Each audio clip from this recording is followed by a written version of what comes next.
मी मतदान करणारच. मी मतदान करणार.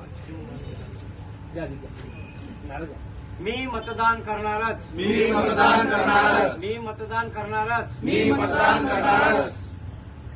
स्वीप अंतर्गत राबविण्यात येतात, परंतु या स्वीपलाच एक ताकद देण्याचं काम इरफान भाई यांनी आपल्या या हॅलो कॉर्नरमध्ये मतदान जनजागृतीचं काम आयोजित केलं आणि या ठिकाणी त्यांच्या उत्पादनावर त्यांनी 10% सूट दिली. हा खरोखर स्तुत्य उपक्रम आहे. अशा स्तुत्य उपक्रमासाठी इरफान भाई ओळखले जातात.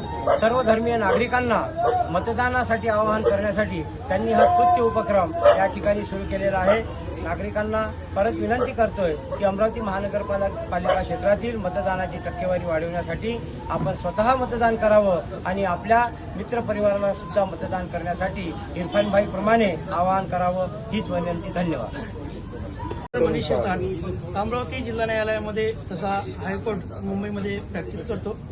या ठिकाणी हॅलो कॉर्नर आणि हॅलो कॉर्नरचे संचालक इरफान अतर अली सर यांच्या माध्यमातून गेली 33 वर्षापासून हा नाविन्यपूर्ण उपक्रम संपूर्ण भारताला आदर्श ठरावा, महाराष्ट्राला आदर्श ठरावाला आणि अमरावतीला ऑलरेडी आदर्श असलेला हा उपक्रम आहे.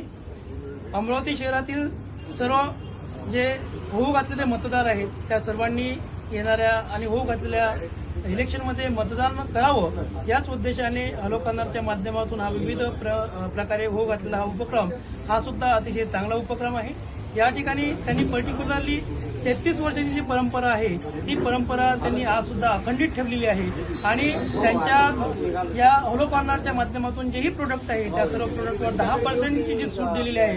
हा एक अतुलनीय कार्यक्रम, हा ऐतिहासिक कार्यक्रम आणि अशा प्रकारची प्रोडक्टमधून जनजागृती, मतदाता जागृती करणारं एकमेव व्यक्तिमत्व म्हणजे हॅलो कॉर्नर आणि आमचे अतरभाई, आमचे इरफान भाई या सर्वांना मी शुभेच्छा देतो आणि पुन्हा आवाहन करतो की अमरावती मनपा अंतर्गत होऊ घातलेल्या 2025 आणि 2026च्या इलेक्शनमध्ये तुम्ही आम्ही सर्वांनी इमानी इतबारे मतदान करावं आणि जो चांगला उमेदवार असेल, तुम्हाला आवडलेला उमेदवार असेल, मला तर एकच म्हणावं असेल ना जातीवर ना धर्मावर बटन दाबावे, कर्मावर या उक्तीप्रमाणे चालावं आणि आमच्या हॅलो कॉर्नरना तुम्ही भेट द्यावी आणि व्हिजिट करावं. वोट टाकून तुम्ही 10% ची सूट घ्यावी अशी माझी विनंती.